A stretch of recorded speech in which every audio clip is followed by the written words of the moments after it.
Hey everyone, how you doing? Good evening. Okay, so we're back and we're bad. No, we're back with another review. Not a shitcast, but just a movie review. Yeah, because we saw a good movie last night We and did. we kind of want to talk about it. And that movie is called Smile 2. Something really crazy is happening to me.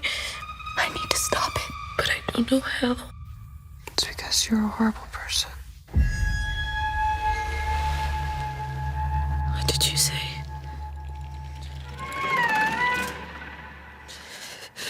Gemma? I keep seeing his face everywhere. This thing feeds off all the bad shit in their head.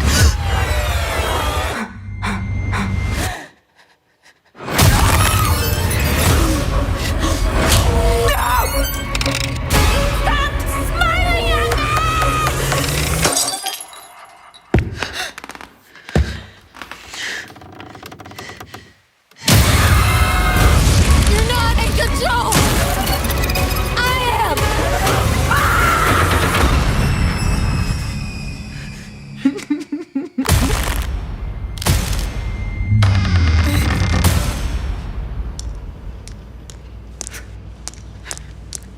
I've been waiting for you.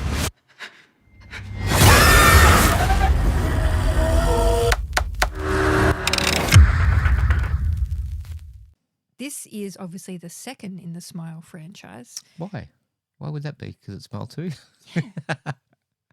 If you couldn't guess already. Hmm. This movie was directed by Parker Finn. Who also wrote the film and he did the first one as well. Directed the first movie as well. And I liked the first movie.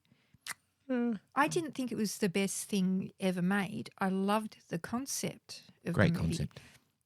So I naturally assumed that the second one was not going to be good. Hmm. So I thought making a sequel off a movie that was kind of it's not going to be great. And the trailer didn't wow me. It didn't do any favours. Although, because we were actually watching Trap at the cinema, and we watched Trap, and the trailer for this came on, and it's a very similar, movie, yeah. yeah, similar, but and the fact that it's at a concert in Trap, Yeah. and this takes place partially at a concert. It's not Yeah. the main focus, but it's very similar in its In tone, tone. at least, yeah. I am incredibly pleased to say that we were wrong about Wrong. this movie. 100% wrong. This is probably one of the best horror movies of this year.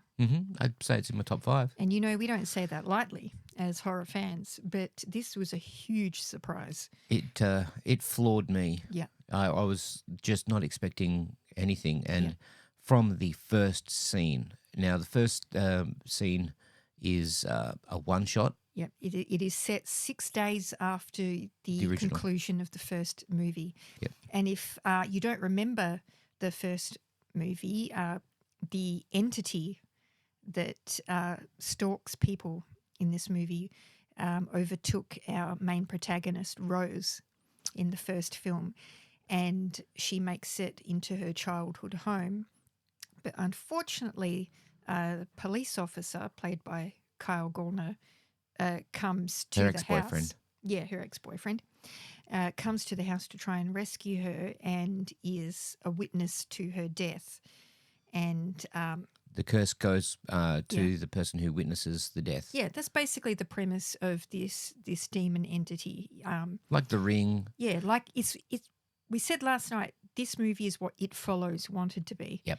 It's pretty much the same premise. We've got a demon entity that can pass from person to person. In It Follows, it was an STD, essentially. I used to call STD when I was a kid, long distance. Yeah. Yeah, that standard trunk call. Yes. Yeah, STDs. We used to call, hold on, this isn't what the STD you mean. No, old man, sorry. But When back the in my other day, kind of STD, the you phone would call call. VD. Viddy Chance. Oh, my God. Yeah. Anyway, It Follows, the entity gets passed via sex. In this movie, the entity is passed via a witness. And Yeah. So the only way to get rid of the entity is to kill someone and have someone else witness it, and then the entity passes it on to the witness. Or you die without any witnesses, and the Yeah. entity has nowhere to go. Yeah. So you have And- to sacrifice yourself. And basically. no one wants to do that. Exactly. But yeah, it does pass on to the ex-boyfriend, the Yeah. cop, and So he he- goes to basically do that very thing to pass it on to someone else. Yep. To a slime ball. Yeah, like- he's found a couple of drug dealers who have killed a few people, and he decides this is the perfect person I can pass the entity on to. Because he's a cop, and he would have actually researched Yeah. the baddest of the bad. Yeah, and it would appear that these are the baddest of the bad. In the small amount of time that we get to know them, that you figure out that, oh, okay, he's picked a worthy successor here. And it's two cops that Carl Gollner's played. Yeah, That's a big spoiler for Strange Darling. Sorry, yeah. but yeah, he's played two cops in a row, and Yeah. he's been very good in both films. Yeah. Without giving away what happens in the opening prologue, because we want you to see this movie, let's just say it doesn't go according to plan. And there's a witness, There's a witness. and yeah, let's not mention anything about what happens. Yeah. Because it is a probably one of the most shocking sequences I've seen in recent history. Yeah. I mean, I was like, my mouth was just literally a gape. I was like, We knew in the first 10 minutes of this film that this was going to be nothing like the first movie, that this was a cut above the rest It's by next leaps level. and bounds. It's pretty clear that Parker Finn had a very solid vision for this franchise, for this entity in his head, but had to prove himself before movie studios would give him the resources to do what he wanted to do. And they did with this movie. And boy, does it pay off. it's very slick. I mean, some of the camera moves in this film, I mean, I know it's drones now that they do. They don't use helicopters anymore. But just the sheer camera work, it was like, you know, he's throwing everything at it. And it reminded me of like the 80s, like when you'd have a Brian De Palma film and it'd be like the camera moves are what is very important to the scene as opposed to the content. But the content and the camera moves were important. Yeah, and they move in a very symbiotic way. Oh, the dance scenes and all that. It's actually chilling. Our protagonist in this movie is played by Naomi Scott, who is a British actress and singer. I hadn't seen her she's been in a few things, nothing. I haven't seen her at all in anything. Nothing that I'd this seen is a up new until this movie. new actress and boy, she gives one of the best performances of the year. Yeah, she's playing a famous singer by the name of Skye Sky Riley. who was clearly modelled off of Lady Gaga, and Naomi Scott has said that's who she modelled her But character she had off of. 3 weeks to do this. Yeah, that is the thing. That is a piece of trivia for this movie. Naomi Sorry. Scott had 3 weeks from getting hired to learn about this character and get into this character. And write the songs and sing the songs. Yeah, which she did as an accomplished singer, co-wrote most of the songs for this movie and sung them. This is her voice in the movie. There's merch out for the film that Yeah. it's like an EP of the songs. Yeah. And she's got an amazing voice. Yeah, and she's an amazing actress as well. There are certain scenes in this movie where we go back in time to Her learn trauma. about her past Her trauma. yeah. There's something that happened to her a year ago. But basically, the beginning of the movie is set a year after a personal disaster, and she is coming back out into public life, with putting her past demons behind her, and is about to launch a new tour, kind of a Britney Spears kind of revival. Yeah, it's sort of like she's made penance, and she had Yeah. drug problems before she had her trauma. Yeah. And the public were very much on her, and so the actual what happened to her is almost a blessing in disguise because she could get away from the pressure. Unfortunately, because she's come back into the limelight, the pressure is insurmountable. Yep. She like everyone is on her. It doesn't give her a break. It's always you need to be here now. You need to do this now. You need to wear this. You need to wear that. You need to make a decision right this minute. You know, they don't give her any. Yeah, you can't let down your fans. You can't. You've made a commitment. Yeah. Is a that's line said that it is used used several few- times oh, in this movie. Yeah. Yeah, and it is genius actually the fact that Parker Finn chose not only a celebrity but a musician at that, who probably has it even harder than an actor does in terms of being in the spotlight and having fans and having that sense of obligation to be at the top of their game and ready to go out and perform at a moment's notice. Because she's not at the top of a game. Yeah. She's actually still recovering from the surgery she's had, and she's actually got a lot of physical problems. And that's Not to mention her mental trauma, which is essentially what this is. The entity is an allegory for a person's mental health. It was in the first Smile movie and it is in this movie.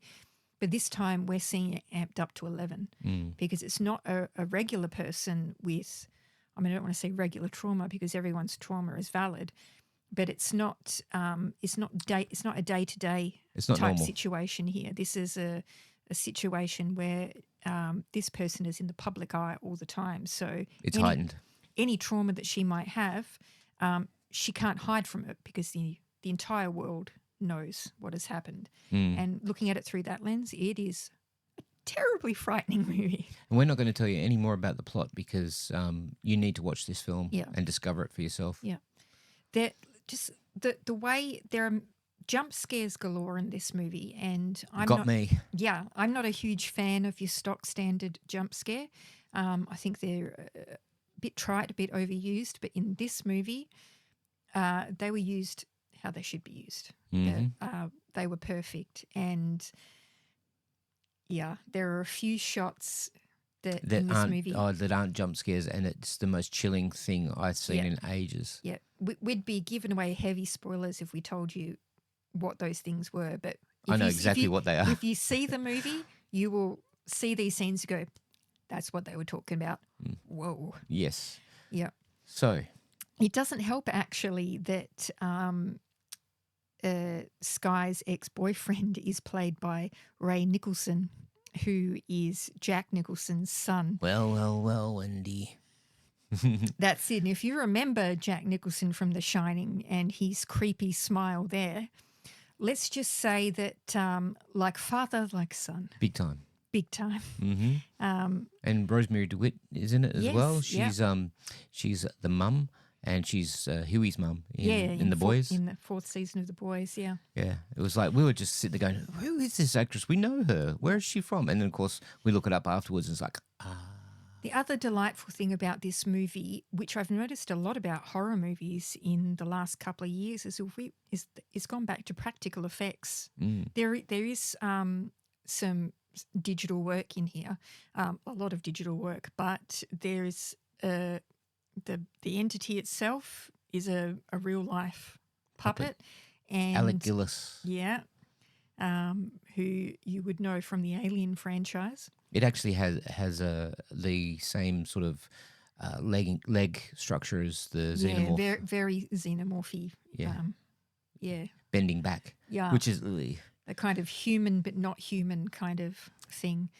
And but much like the Substance, the majority of this movie was practical in its effects, and it's all the better for it. And the good thing is, it's like The Substance and Strange Darling and Immaculate and the First Omen. It's all led by a female protagonist. Yes. And it's so refreshing to see that. I mean, we've always had final girls and things like that in the horror genre, but this is true protagonists in every sense of the word. They're not victims. Yeah. And that's the one good thing about this film, particularly, that shines through the movie, is she's not a victim. Yeah. She's not your typical gonna trip over. Yeah. Although she does trip over. But like she's also a fighter And she never gives up. And a that's three-dimensional individual. And it's fantastic to see. Like, 8 out of 10 performances this year, the best performances has been led by females. Yeah, and largely in horror movies. I know that the Academy Awards tend to poo-poo horror films, but I really if we hope had they our way. give- Oh. Yeah, I hope they give this movie a look, because Naomi Scott goes to places in this film that are very difficult, and that she described as very difficult. And yeah, It reminds me puts you right to the edge of your seat. Reminds me of Sydney Sweeney in the end of Immaculate and yeah. Demi Moore in front of the mirror in Yeah. The Substance. Yeah, those kind of raw, literally camera in your face, Just full pure on emotion. emotional breakdown kind of situations, and you're like, bravo. Yes. What would you give this movie out of 10? We haven't discussed this. No, we have not. I am giving it a 10. It had every single thing I love about horror and movies in the one movie. The only thing that could have made it better was Freddie turned up. I would have to give it a 10 also. Like, not everyone's going to like the ending. No. Again, like The Substance, the ending is a... Derivative. No, it's not. It's not a derivative. It's just divisive, sorry. Divisive. Sorry, It's my words. divisive. Divisive. Yeah, it's not a standard ending. It may confuse some people, but There are all I would say videos on the is, internet. Yeah, if you find that you watch this movie and you are confused by the ending, hop on the internet and watch people talk about this movie in length, or go back and watch it again. And look out, there are certain things in this movie that you watch it the first time, you might not notice, but there are a few clues dotted throughout the movie that will tell you whether or not what you're watching is real or, part of the entity's hallucination. I realised why I like this film so much, because it reminds me of Fight Club Oh. in some ways. Yeah, I can see that. Yeah. Yeah. It's like how Fight Club was a bro movie, Yeah. but I love it, because I'd see through that crap. Yeah. This is very much the similar, you could say, female empowerment, Yeah. but there's so much more. Yeah. It's so much below the surface stuff. I mean, Freud would have loved this movie. Oh, yeah. Yeah. Yeah. Actually, so would Jung. But, it is very deep. Like, this film is extremely deep, but it's also a horror film that was made to look glossy. Yeah. So if you go surface level, you'll love it. If you go deep, you'll love it. Yeah. This is the kind of movie that will probably be studied in the future just for the psychology of it. So Yeah. go Parker Finn. The end of the movie suggests a possible continuation to the franchise. God, I hope so. I I want to see what happens next. Sure. I really do. Even if Yeah. it's a short film or a YouTube Yeah. thing, I just want to see what happens next. If it continues on the trajectory that we got for this movie, yeah, it'll be very exciting. But Unless they do what we shall all see. third parts do, which they go back in time and see the origins of the demon or whatever it Yeah. is. don't do that. No, don't do Please that. don't. Yeah. Yeah. We're better off not knowing. Exactly. And much like Naomi Scott in the film, like Skye Riley, who this film is sponsored by Voss Water, It is. she stayed hydrated Oh boy, did she. in the whole movie. Super hydrated. So stay hydrated. And remember, leggings and not pants. Not even on stage. Or if you're training. She did dance the training, the Yeah. learning the moves. She's wearing leggings. You can wear them if you're working out. That's okay. Okay, cool. That's the only time. But they're not pants. They're not pants No. because it's workout gear. Bye, everyone. Hold on. Bye. Ready?